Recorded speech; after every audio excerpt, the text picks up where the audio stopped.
Today on the Stay at Home Chef, I'm showing you how to make a basic baked frittata.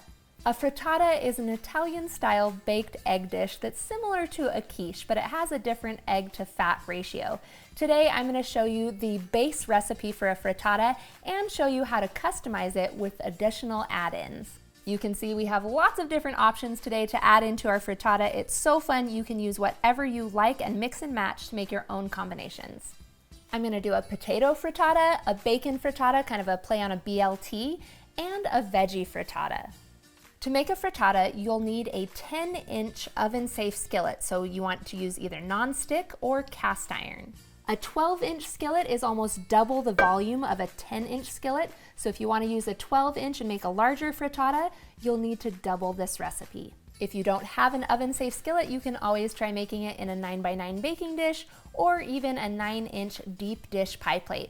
Preheat your oven to 350 degrees Fahrenheit and let's make our egg mixture. To make the egg base for any frittata, you'll need 6 large eggs. So crack those all into a bowl and then pour in a 1/4 cup of heavy cream. You want all that fat in there, so definitely use cream, not milk or half and half. Then we'll season that with 1/2 teaspoon of salt and a 1/4 teaspoon of black pepper. Then grab a whisk and whisk this all together. You want to whisk it by hand for about 45 to 60 seconds until there are no more streaks of yolks and everything is well combined. This mixture will be combined with 1 cup of the shredded cheese of your choice. Great options include cheddar, mozzarella, gruyere, pepper jack, Monterey Jack, Swiss, or even provolone. The last addition to any frittata is your add-ins. You can mix and match and use whatever you want, but you'll need 1.5 to 2 cups total, and it's important that all of your add-ins are thoroughly cooked through before you put together your frittata. For a classic potato frittata, you'll need about 6 strips of diced bacon and about 1 cup of diced potatoes. I'm using peeled Yukon Gold potatoes, and you'll notice that I diced them nice and small so that the potatoes can cook faster. We're gonna let this cook over medium-high heat for about 7 to 10 minutes until the bacon is crispy and the potatoes are cooked through. You could just as easily do this with ground sausage. Sausage and potato is always a great combination. But once it's done cooking, you want to drain off any excess grease. Right before it's done cooking, I'm going to add in 3 cloves of minced garlic and let that cook for about 1 to 2 minutes. Turn off the heat and we're going to pour in our egg mixture that we prepared earlier. We'll mix in our cup of cheese, and you kind of want to work quickly. I'm using Gruyere today. We'll stir that in real quick. The egg will start to scramble because our skillet is hot. Then we'll slide this directly into our 350-degree oven. You'll want to let it bake for about 10 minutes until the center is set and no longer jiggles if you tap the top. In the meantime, let's go ahead and make our next flavor. Once again, I have 6 strips of diced bacon that I'm cooking up over a medium to medium-high heat. Once this is crispy, I'll drain off the excess fat. This combination, I'm going to add in a cup of baby spinach leaves. You want to use baby, and you can leave those whole or chop them up either way. And about 1/2 cup to a cup of halved grape or cherry tomatoes. And we'll let that spinach wilt just for a minute. Once again, I'll pour in the egg mixture.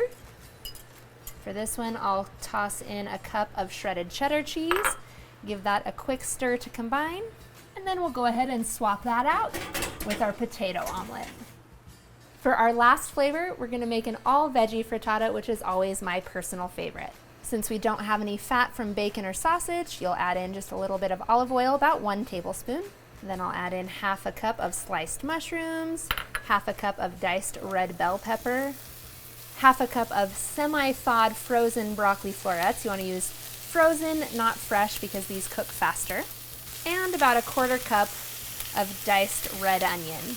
And just saute this all together until all of your vegetables are tender crisp, which will take about 5 to 7 minutes. The great thing about frittatas is that there's really endless combinations. You can mix and match and use whatever you like, whether it's just whatever you have on hand, whatever you're growing in your garden, or whatever you find inspiring at the grocery store. Really, it's all up to you. You could even add in some fresh or dried herbs, jalapenos, little red pepper flakes to bring some heat. Really, the possibilities are endless. Once again, we'll pour in the egg mixture. This time I'll stir in 1 cup of shredded mozzarella cheese.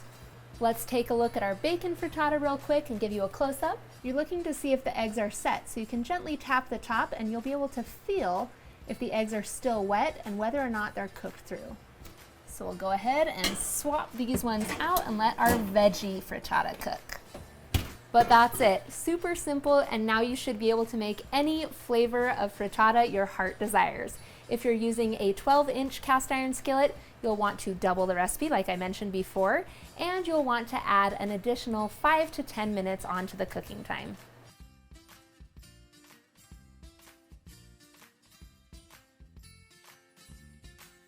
Thanks for watching. You can find the full written recipe in the video description. Be sure to subscribe, like, and follow, and check out the rest of my videos where you can find hundreds of restaurant quality recipes you can easily make at home. We'll see you later.